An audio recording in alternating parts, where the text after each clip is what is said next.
Sudah. Oke. Maaf ya Bunda, tadi kejeda karena ada kesalahan teknis. Sekali lagi saya ngomong ini tema kita pada pagi hari ini. Kita akan mengupas tuntas tentang mitos dan fakta seputar kehamilan. Menarik kan ya untuk tema kali ini? Tentunya para bunda masih banyak yang bingung antara ini mitos atau fakta sih. Yuk silakan saksikan live ini. Saya sarankan untuk mengajak semua keluarganya ya, biar ilmu kita ini bertambah. Langsung saja karena waktu kita tidak banyak, kita panggil dokter kita, Dokter Ifrinda.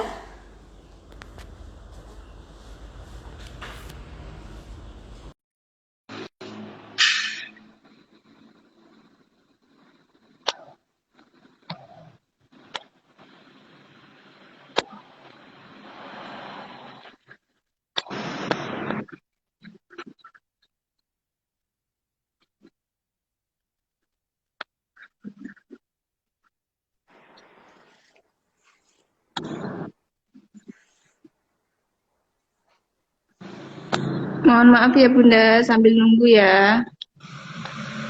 Iya, Pagi dokter, Assalamualaikum warahmatullahi wabarakatuh. Waalaikumsalam warahmatullahi wabarakatuh. Pagi, semangat ya. Bagaimana Kayaknya kabarnya para ini bunda ini dok? ikut. Alhamdulillah sehat, alhamdulillah. Ini pada hari Minggu yang cerah ini kayaknya bunda pada antusias Oh, untuk pengen tahu tentang mitos ya, mitos apa fakta gitu. Ada beberapa hal yang harus dikupas. Ini kepercayaan tentang apa masyarakat eh, Jawa terutama banyak yang ini mitos apa fakta gitu ya. Iya. Monggo dimulai Mbak Ani. ya, langsung aja ya dok ya, karena waktu kita memang terbatas dan banyak sekali para bunda yang mau bertanya. Kita langsung ke pertanyaan pertama ya dok ya. Kalau ada Oh yang mau iya. bertanya lagi, silahkan eh, menyampaikan saat live ini berlangsung ya bunda. Yang pertanyaan ada, yang pertama ada satu pertanyaan, mitos atau fakta sih dok, sering makan kacang hijau itu supaya rambut babynya ketika lahir itu lebat. Hmm, Gimana dokter? iya. Mm-mm. Banyak yang mempercaya itu dan memang menurut saya itu fakta ya. Karena kacang hijau itu kita ketahui memang banyak kandungan gizinya. Sedangkan untuk pertumbuhan kalau kita kaitkan dengan pertumbuhan rambut ya, pertumbuhan rambut bayi itu juga butuh nutrisi yang bagus sehingga folikel rambutnya itu bisa eh, tumbuh sempurna gitu. Memang kalau dikaitkan dengan itu fakta, tetapi juga sebenarnya bukan hanya di folikel rambut biar tumbuh bagus, kandungan gizi di kacang hijau juga bagus untuk pertumbuhan lainnya gitu. Jadi memang para bunda harus konsumsi makanan-makanan yang sehat. Salah satunya itu tadi kacang hijau gitu. Selain kacang hijau banyak makanan sehat yang Allah ciptakan untuk pertumbuhan janin kita. Jadi artinya gini, bukan hanya melulu setiap hari kacang hijau terus untuk menumbuhkan rambut nggak gitu sih. Ya kita konsumsi untuk salah satunya kacang hijau, nanti ya kacang merah, kacang-kacangan yang lainnya, buah-buahan yang lainnya, protein-protein yang lainnya. Memang sebaiknya diratani kalau istilahnya orang Jawa. Jadi semua kita konsumsi yang sehat-sehat tentunya, yang nggak sehat ya jangan. Banyak makanan yang kita yang nggak sehat ya. Artinya bukan sebenarnya bukan bukan makanannya, tapi biasanya itu di kemasannya malah yang kurang sehat kan. Jadi makanan kacang hijau kalau sudah dikemas mungkin dengan pengawet atau tambahan pewarna, penambah rasa juga nggak bagus. Mungkin kacang hijaunya kita eh, konsumsi dari yang alami aja kita rebus sendiri gitu. Dan kadang juga kacang hijau itu direbus dengan gula yang banyak. Nah, gulanya yang kurang bagus ke Ani, bukan kacang hijaunya. Jadi seringnya dikemas dengan kemasan yang nggak benar. Jadi kalau saran saya nih, kacang hijau dikonsumsi dengan yang lain-lainnya dan dikemas dengan yang baik. Artinya gulanya jangan terlalu banyak, jangan ditambah pengawet, pewarna, penambah rasa gitu. Berarti sebaiknya kita masak sendiri ya dok, nggak minum minuman kemasan yang kotak kayak gitu ya dok ya. Ya, itu mungkin lebih baik. Meskipun saya nggak bilang kemasan kotak itu mesti ada penambah pewarna penambah rasanya ya. Saya nggak enak sama yang produsen minuman kotak. Kalau Bunda yakin bahwa minuman kotak itu tidak ditambah pengawet, penambah rasa, nggak apa-apa dikonsumsi. Iya. Terima kasih ya dok. Lanjut ke selanjutnya ya dok ya. Ini Mm-mm, kan lagi musim durian ya dok ya. Banyak sekali nih para mm-mm. bunda yang pastinya sebenarnya pengen sekali tapi enggak takut kalau ini mesti gitu dok. Sebenarnya fakta atau mitos sih dok, kalau makan durian atau nanas itu bikin keguguran? Hmm, ya. Durian, nanas, itu jenis buah-buahan yang juga kaya nutrisi. Tetapi ada eh, artinya kan nggak sempurna, semua kaya nutrisi terus semua nutrisi ada di situ enggak. Dia punya kadar zat-zat tertentu yang mungkin juga tidak boleh untuk ibu hamil kalau berlebihan. Contoh kalau ini saya kupas dulu tentang nanas ya. Nanas tuh banyak mengandung bromelin. Memang pada Ya, kadar tertentu, pada jumlah tertentu, itu bisa menyebabkan keguguran. Tetapi kalau kita konsumsinya nggak banyak juga nggak apa-apa, Kak Ani. Kita bisa ambil dari vitamin C-nya itu kan juga banyak di nanas. Itu kita butuh vitamin C, artinya kita bisa konsumsi nanas, tapi dalam jumlah tertentu aja, jangan berlebihan. Berapa sih berlebihan itu?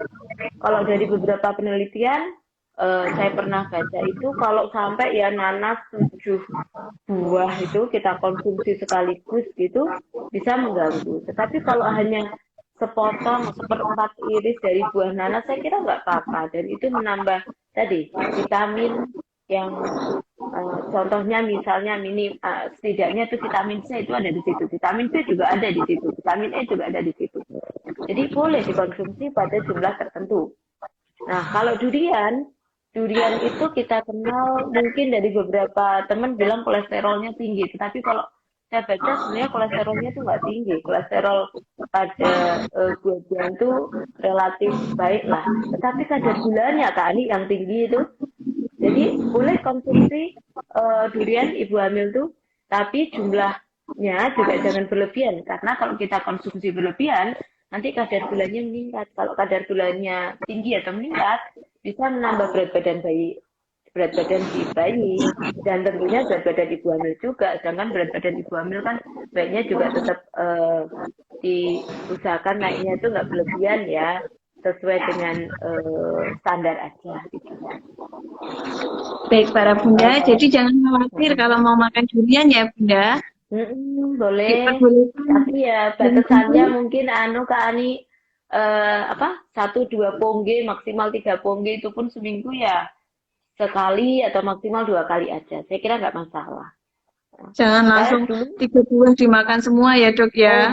oh iya harusnya dibagi sama Kak Ani biar biar nggak semua dimakan Bunda ya. Iya. Oke deh. Terus ini ada melenceng sedikit sih dok. Ini kita kan sudah punya pemeriksaan feto maternal ya dok ya. Kan jenengan sudah konsultan feto maternal. Ini ada yang mau bertanya, sebaiknya umur berapa sih USG feto maternal itu dilakukan dok? Oh iya. Tujuan USG fetal maternal itu kan untuk mendeteksi dini kelainan-kelainan pada janin. Memang kelainan tuh banyak sekali.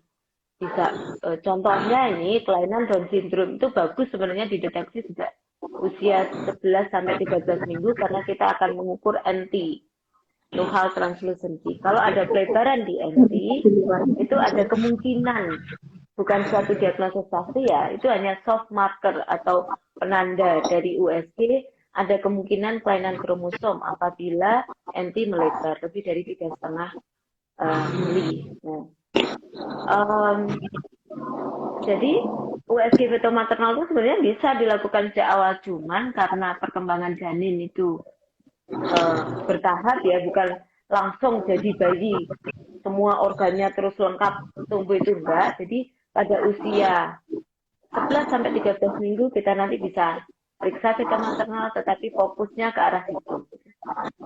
Selain itu juga sebenarnya banyak di usia 11-13 minggu, misalnya kelainan-kelainan apa yang bisa kelihatan di usia segitu, Kita bisa lihat contohnya akranial atau tidak ada kraniumnya. Itu juga bisa dilihat pada usia 7 bulan.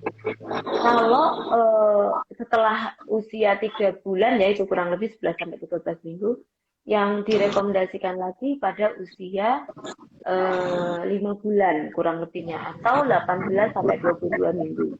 Memang saat itu janin itu sudah terbentuk lebih sempurna atau eh, lebih lebih berkembang ya ketimbang yang 3 bulan gitu. Di saat 5 bulan kita bisa melihat lebih banyak dari kondisi janin, tetapi ada beberapa yang sudah tidak tampak di janin. Contohnya yang tadi NT sudah tidak tampak lagi di usia 5 bulan. Tapi di 5 bulan kita bisa lihat dari kepala, struktur otaknya, cairan otaknya, perkembangan otak besar, otak kecil. Terus kemudian dari lehernya, apakah ada kelainan, ada cairan di belakang leher. Kemudian dari tulang belakangnya, apakah ada penutupan yang tidak sempurna dari tulang belakangnya. Kemudian jantung juga sudah enak untuk dilihat kalau usia 5 bulan. Katup jantung, sekat jantung, kemudian bagian-bagian dari bilik-bilik jantung itu, pembuluh darah besarnya juga sudah bisa kelihatan. Terus mulai perkembangan untuk livernya, lambungnya, kemudian ginjalnya sudah mulai bisa kelihatan. Jadi untuk melihat perkembangan janin secara overall itu memang enak di saat 5 bulan. Tapi artinya bukan hanya saat 5 bulan saja kita bisa mendeteksi kelainan janin ya, karena tadi janin itu berkembang gitu.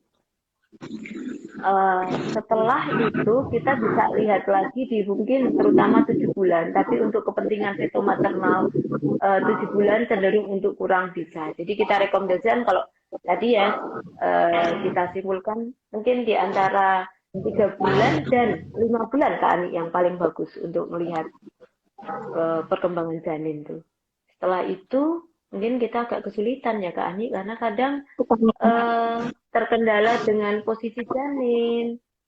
Terus kalau tambah besar itu kan janin cenderung sumpek untuk ngeringkuk gitu ya, kadang tuh ketutup punggung, ketutup tangan gitu kan. Jadi kita rekomendasikan di 3 bulan, 5 bulan ya Kak Ani. Oke. Oh iya, terima kasih ya dok. Ini ada pertanyaan lagi ini dok. Banyak sekali yang bertanya dok. Oh iya, saya mau mengumumkan juga ada giveaway-nya ya Bunda untuk sesi kita pagi ini. Jadi stay tune, tetap pantengin terus IG kami. Terus ini ada pertanyaan, sebentar dok. Pada usia kandungan berapa ya? Gimana dok? Mungkin disampaikan ini giveaway-nya itu apa aja gitu, mungkin biar teman-teman bisa ada lebih diskon tertarik. Pemeriksaan selama di sini ada pemeriksaan kandungan, terus ada diskon untuk HIFU, ada diskon untuk baby spa. Kita kan mempunyai banyak pelayanan. Jadi untuk diskonnya itu 50% dok. Oh ya, lumayan ya. Oh, maaf dok. Nanti akan kami sampaikan via DM masing-masing ya dok ya. Oh gitu, ya. Oke, bisa dilanjutkan nih mungkin ya. Selanjutnya ya dok ya. Oh ya, ini dok. Ini saya juga banget ini dok. Fakta atau mitos kalau istri lagi hamil nonton drakor terus nanti anaknya waktu lahir bisa mirip artis Korea dok. Soalnya saya sekali ini dok. Iya, tentunya para bunda ayah pengen anaknya itu cakep gitu ya, putih, bersih, sehat gitu ya. Ya, kalau hubungan langsung sih dari nonton drakor terus anaknya kayak artis tuh kayaknya kok mitos aja itu. Bentuk wajah, terus warna kulit itu sebenarnya dipengaruhi oleh genetik dan lingkungan.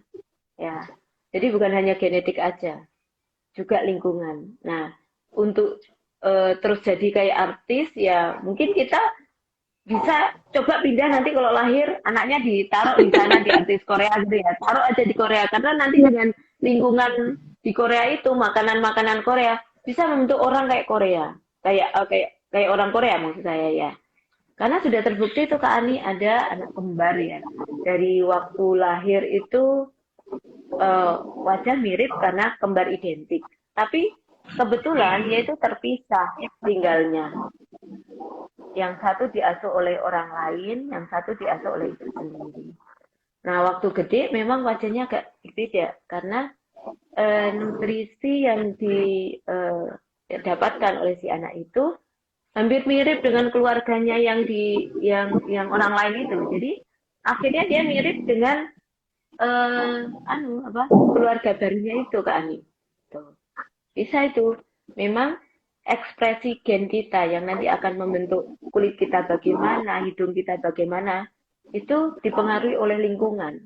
Kalau itu nanti ilmunya di nutrigenomik. Jadi nutrisi yang bisa mempengaruhi ekspresi gen kita. Sehingga kita jadi apa fenotipnya. Fenotip itu bentuk tubuh kita atau bentuk luaran kita lah. Kita hidungnya bagaimana, mulutnya, bagian kulitnya bagaimana, kecerdasannya bagaimana, itu fenotip. Nah, itu dibentuk oleh gen kita yang dipengaruhi oleh lingkungan. Itu Kak Ani. Jadi kalau tadi kembali ke pertanyaan, apakah nonton aja itu bisa mempengaruhi anaknya bisa jadi kayak artis Korea? Saya kira sih enggak selangsung itu ya, gitu. Terus apa tadi? Maaf pertanyaannya saya sampai lupa. Iya tadi sudah dijawab sama dokter. Apakah nonton itu bisa membuat rupanya itu jadi mirip artis gitu loh, Dok? Ya, kalau itu enggak ya. Tetapi juga saya ingatkan untuk para bunda dan ayah, anak itu sebaiknya dididik sejak di dalam. Dididik itu secara psikis maupun secara biologis ya. Biologis itu artinya kita kasih asupan makanan. Makanan coba usahakan yang komplit ya para bunda.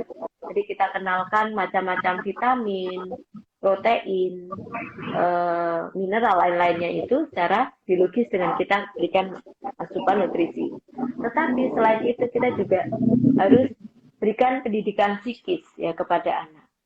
Ketika si ibu itu waktu hamil tuh tegar atau maaf kebalikannya malah mungkin melankolis, agak manja-manja. Ternyata ada pengaruhnya loh Bunda, nanti anaknya juga seperti itu. Dan sudah ada penelitian tentang itu, tentang murotal. Anak didengarkan murotal sejak di dalam rahim. Itu dari penelitian, ternyata nanti ketika dia lahir, dia lebih mudah untuk menghafal Al-Quran daripada enggak gitu Bunda. Dan memang pendengaran itu sudah aktif pada bayi itu sejak usia 5 bulan. Jadi para bunda saya ingatkan untuk mendidik anak bukan hanya nanti kalau di luar ya, tetapi sejak di dalam rahim, itu secara biologis maupun secara psikis. Nah, terkait dengan nonton tadi, drakor ya, kira-kira drakor itu baik untuk pendidikan anak kita apa enggak? Kalau kita diceritakan melankolis dok kayaknya dok. Sinetron yang kadang melankolis tanpa sebab kita harus nangis, itu saya kira kurang bagus gitu. Jadi pilih-pilihlah apa yang harus kita berikan kepada anak kita sejak di dalam kandungan. Mungkin itu kan. Oh iya, terima kasih ya dok ya. Lanjut lagi ya dok ya. Ini ada yang tanya, katanya ibu hamil nggak boleh pakai lipstik, soalnya mengandung bahan kimia. Itu mitos atau fakta sih dok? Ya, jadi memang dengan berkembangnya zaman ya, sekarang kosmetik itu sudah tambahan bahannya atau bahan bakunya itu sudah bermacam-macam ya. Dan ternyata kalau diteliti, ternyata memang banyak kandungan bahan kimia yang seharusnya tidak boleh untuk ibu hamil. Kalau dulu mungkin yang kental sekali tidak boleh untuk ibu hamil itu bahan yang mengandung pemutih karena sering diberikan merkuri di situ. Dan bahan-bahan untuk pengobatan jerawat karena ada retinoid atau vitamin A yang dosis tinggi yang bisa merusak janin, itu mengganggu atau memberikan efek bisa kecacatan pada janin, terutama di trimester 1. Nah, sekarang ternyata bahan-bahan kosmetik itu juga ditambah hal lain yang seharusnya tidak boleh untuk ibu hamil. Jadi menurut saya memang sebaiknya, bijaknya kita tidak menggunakan kosmetik secara berlebihan ya. Kalau cuman sesekali waktu kondangan biar tampak nggak terlalu culun, oke lah. Bahan-bahan itu kalau cuman sebentar atau nggak terlalu banyak, saya kira nggak terlalu berpengaruh. Tapi kalau sering kita Tapi gunakan tiap hari, lebih baik enggak Kak Ani. Kan sudah cantik ibu tapi hamil, sudah tapi terpilih oleh suami itu. tapi biasanya ketakutan kita sendiri nih dok. Kalau kita nggak pakai make up, nggak pakai lipstick, nanti suami lari dok. Nah itu suami yang harus diajak kontrol ke Ultima. Nanti tak kasih tahu. Biar suami itu nggak enak-enak aja gitu, wes menghamili, tiba-tiba waktu hamil kurang cantik terus ditinggal. Ya nggak boleh kayak gitu. Ya, jadi Iya, iya. Oke, memang perlu konseling kepada para suami, diberikan pengertian kepada para suami. Semua ini kan demi anak, demi masa depan berdua sebenarnya suami istri dan keluarga kan. Itu kan. oke, oke, dok. Terus ada lagi nih dok, mitos atau Mm-mm. fakta kalau ibu hamil tidak boleh memakai perhiasan emas dok. Katanya ada kandungan logam beratnya atau gimana gitu dok mungkin? Kalau emas sih saya kira nggak begitu masalah sih kan. Heeh. Berarti boleh ya Coba ya dok ya? nanti saya searching lagi ya. Artinya perkembangan penelitian sekarang tuh kan juga banyak ya. Saya kira nggak masalah. Cobalah jadi PR nanti untuk pertemuan mungkin mitos fakta berikutnya. Menurut saya sih sementara ini nggak apa-apa. Oke, oke dok. Soalnya sekarang kan banyak sekali yang punya perhiasan emas kayak gelang, cincin gitu kan banyak ya dok ya. Iya, tapi juga mungkin karena perhiasan juga berkembang ya. Sekarang mungkin emas bukan emas murni, emas sudah emas campuran apa kalah. Kadang tuh campurannya itu kan. Iya, iya benar sekali dok. Terus ada lagi nih dok pertanyaan. Dok mau tanya kalau ibu hamil minum jamu uyup-uyup bahaya nggak ya? Itu biasanya kan Hmm, sama simbang-simbang itu disarankan untuk minum itu dok. Sebenarnya mm-mm. boleh apa enggak sih dok? Ya, menyikapi obat-obat atau makanan atau herbal, anu apa ya, bahan-bahan herbal itu sebenarnya, nek menurut saya nih, bodonnya atau kasarannya, kalau sudah terbukti dikonsumsi oleh para nenek moyang kita aman, saya kira nggak masalah kan. Cuman dunia kedokteran itu memang belum meneliti sejauh itu. Jadi saya nggak skeptis untuk terus kemudian karena dunia kedokteran belum meneliti, saya bilang nggak boleh itu enggak. Kalau sudah terbukti oleh nenek moyang kita loh ya, ini obat apa namanya jamu uyup-uyup dari mungkin yang dimaksud apa itu daun ketela mungkin ya, daun ketela atau daun apa? Binohong itu ada kayak Eh, daun binohong atau Binohong. Ya. iya binohong atau binahong. Iya binahong ya. Nah, binahong Mm-mm. itu boleh nggak dok?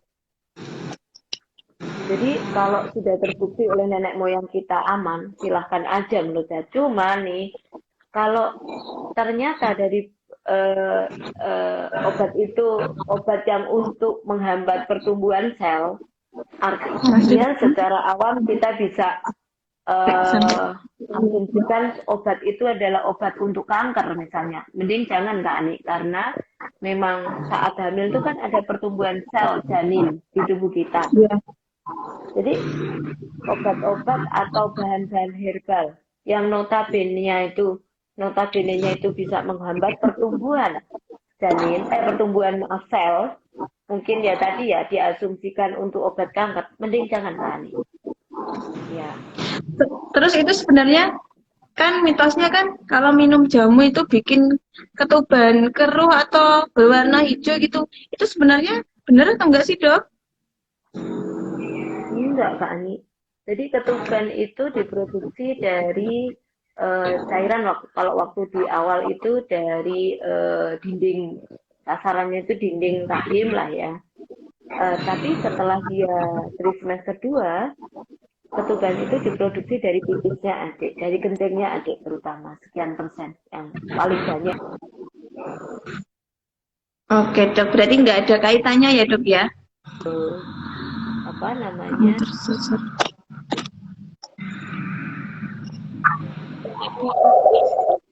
bikin keruh gitu. Kapan Oh ya, itu sinyalku ini mbak. penyebab keruh? Itu biasanya stres kan. Stresnya karena apa? Macam-macam. Bisa karena ketubannya sehingga akhirnya stres atau banyak stres sehingga terjadi tidak. Normalnya berak itu kan di luar, nanti setelah dia lahir dia akan berak mengeluarkan kalau orang kayak gagak yang warnanya hitam ke hijau yang kondisi stres dia di dalam kalau ketubannya keruh bukan karena jauh. Saya kira mitos jamu menyebabkan Oke. Oke dok, mungkin ini pertanyaan yang terakhir ya dok ya, karena waktu kita oh ya tinggal oh terbatas ya sekali waktunya dok, mengingat jadwal dokter yang lainnya. Nah, ini mau tanya kalau sudah guguran 2 kali, nanti kalau hamil perlu suntik penguat atau tidak dok? oh ya Sinyalku kok ini mbak, dokter Ibu.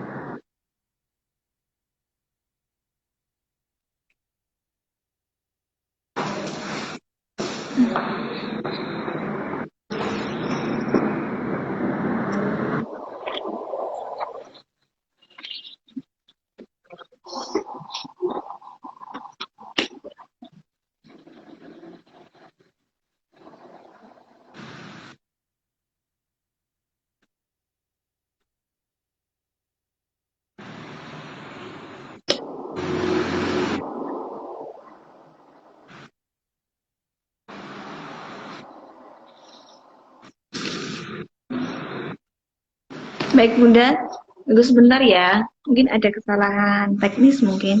Sinyalnya yang kurang. Sabar ya Bunda ya. Mbak, enggak. Oke.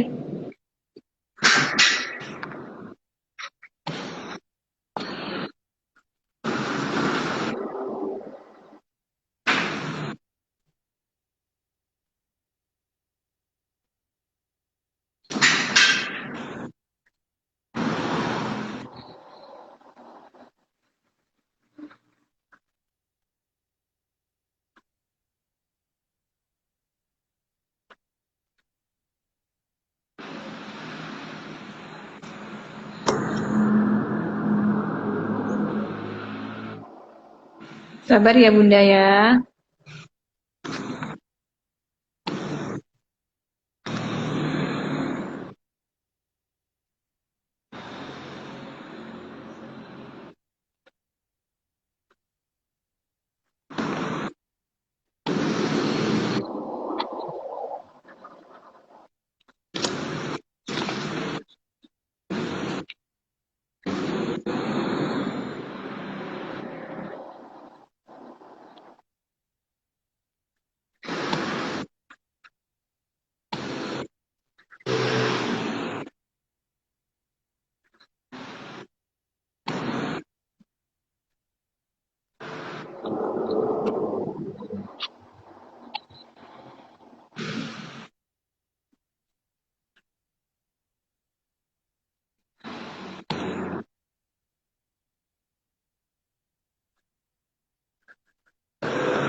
Sambil menunggu Dokter Ivinda untuk bergabung lagi ya Bunda.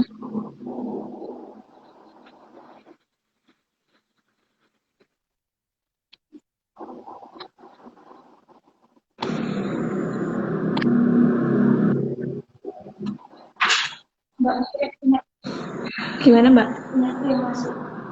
Nanti Mbak. Mana ini nggak bisa. Nah itu. Yang.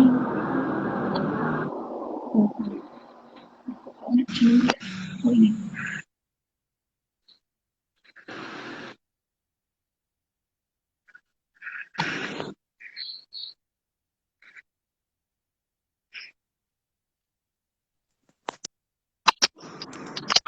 Oke, kembali lagi ya, dokter. Oke.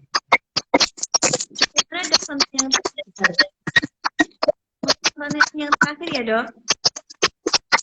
Gimana hiburan 2 kali kalau hamil perlu suntik muat atau tidak ya, Dok ya? Jadi dan 2 kali jadi memang seharusnya lebih ya. Mohon maaf, ini putus-putus. Kurang bagus sih. Sudah jelas belum ya? Kurang jelas, Dok. Itu Kak Siska nyanyi dulu mungkin Kak Siska itu bisa belum Boleh. Ani? Oke, saya ulang ya, Dok ya. Biar ada refresh di antara kita, Dok.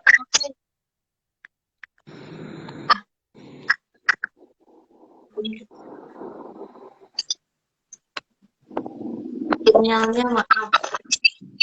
Kesempatan yang baik ya bisa perbaiki cara teknik. Halo. Selamat pagi. Ayo boleh diselingi Siska. Mau nyanyi apa? Nyanyi sambil Kak Siska kayaknya klinik itu punya Mars Klinik. Ada Siska dong. ya? Coba dong biar teman-teman ini tahu kita punya Mars semangati para karyawan pasien ya. Ayo boleh Kak Siska. Ini suaranya putus-putus ya. Halo dokter, iya suaranya dokter putus-putus, Dok. Kita lagi. Sambil menunggu suaranya dokter biar kembali, nggak putus-putus, silahkan Kak Siska untuk menyanyikan sebuah lagu. Aduh.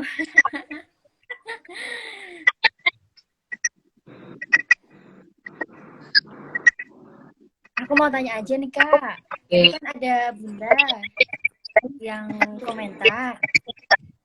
Gimana Mbak? Yang ini. Yang ini. Iya. Bukan yang ini. Iya. Hanya 3 tamu yang bisa bergabung. Tapi enggak ini. Halo, gimana? Suaranya nggak kedengeran ini.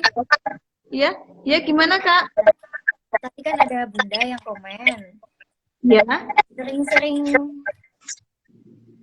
Halo? Iya Kak.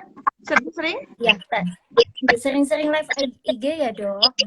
Itu next bakal ada lagi bincang sehat nggak sih Kak? Oh ya tentu, kami sarankan sama Dokter Ifrinda untuk selalu ikut live IG-nya. Ini sambil menunggu suara Dokter Ifrinda biar nggak putus-putus lagi, kita ngobrol sedikit ya Kak ya? Iya, boleh. Atau sambil nyanyi juga nggak apa-apa, kita kan punya mantul terima. Iya, bisa. Yuk, sama-sama.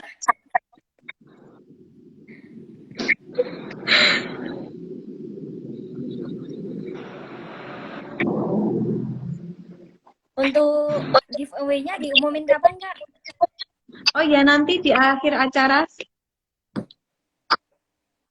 banyak kok nanti giveaway yang kami berikan. Ada berapa pemenang? Tak undang lagi. Oke.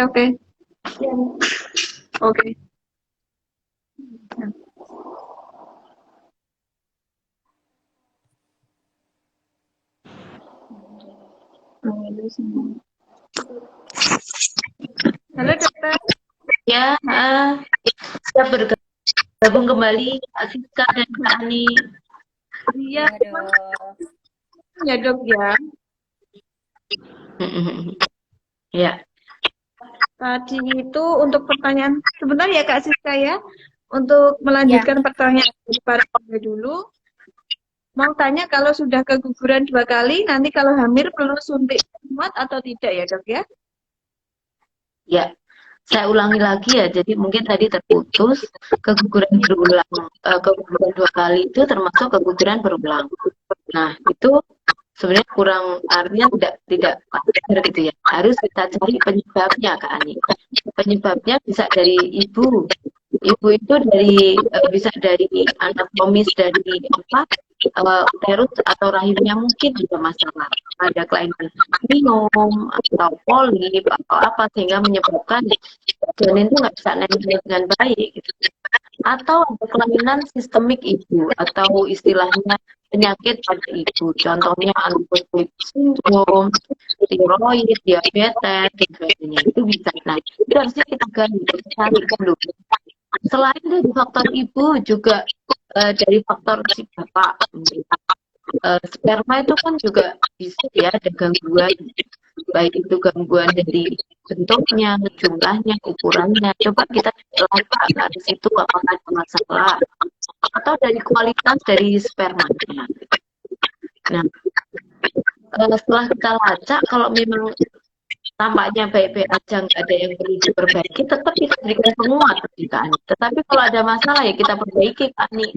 Jadi bukan hanya penguat, tetapi harus diperbaiki masalah yang menyebabkan hal tersebut terjadi gitu Kak Ani.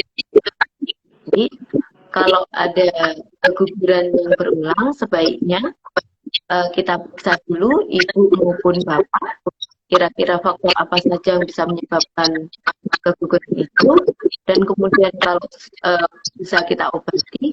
Kalau ternyata tidak ada, tetap waktu hamil kita berikan penguat aja, biar aman gitu kan. Oke, berarti kalau tahu saat ini hamil langsung diperiksakan langsung ke klinik Ultima ya dok ya?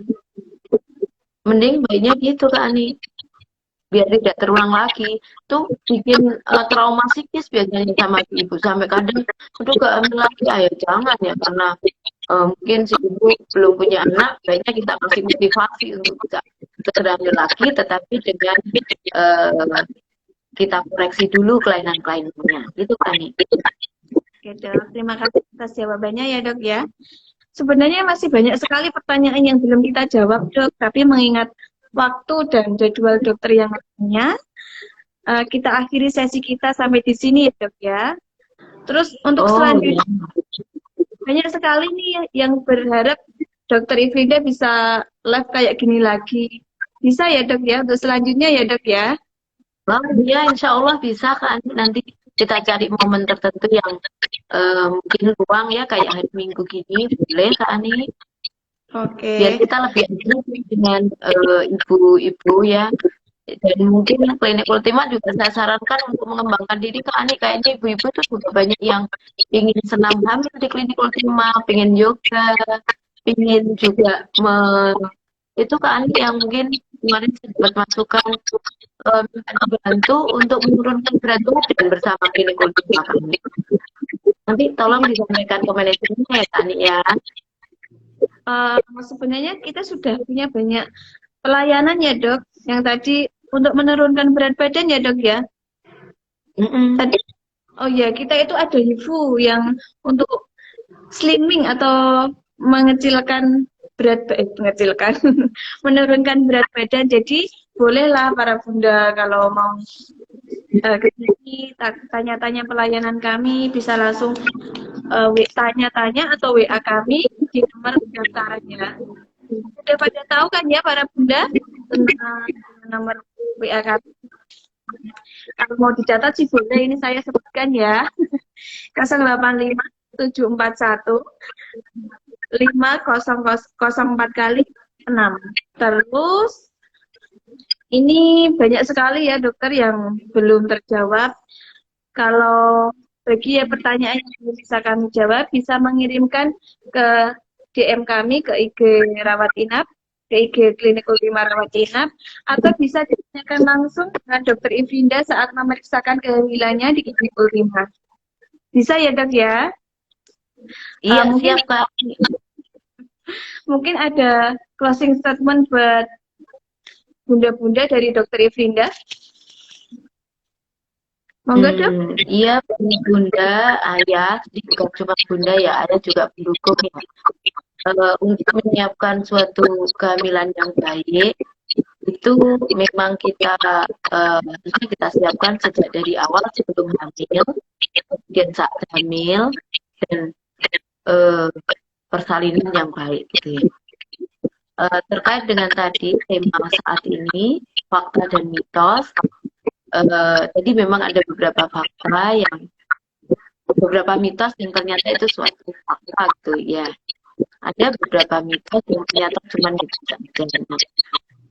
Para Buddha dan Anda ya memang harus cermat untuk menyikapi mitos-mitos itu benar-benar fakta, tapi untuk menunjang perkembangan janin yang baik itu tadi. Contohnya itu tadi, kan misalnya nutrisi kacang hijau, ya itu benar memang. Tetapi kalau yang drakor gitu, cara untuk biar janinnya nanti bagus itu tentang drakor, ya saya kira kurang tepat itu. Contohnya gitu aja.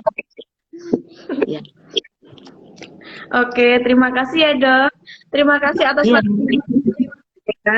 Semoga kita bisa bertemu di kesempatan selanjutnya dok. Ya. Terima kasih Kak Ani. Salam buat semua bunda ayah. Oke dok.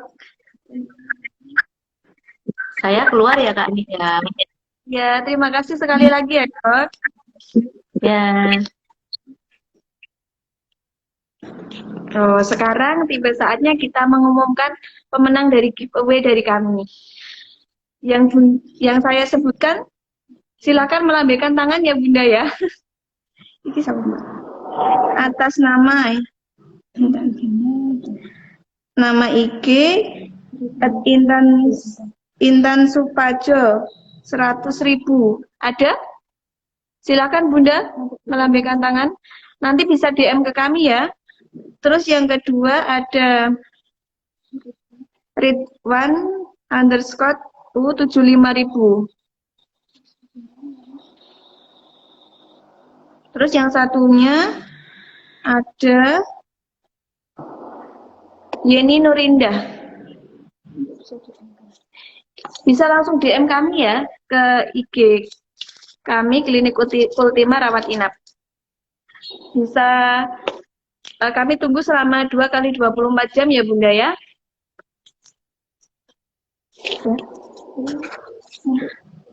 Baik bunda, alhamdulillah untuk acara pagi ini sudah terlaksana dengan baik. Terima kasih sekali lagi buat Dr. Ifrinda atas ilmunya dan terima kasih pada semua bunda yang sudah bergabung pada kesempatan pagi ini.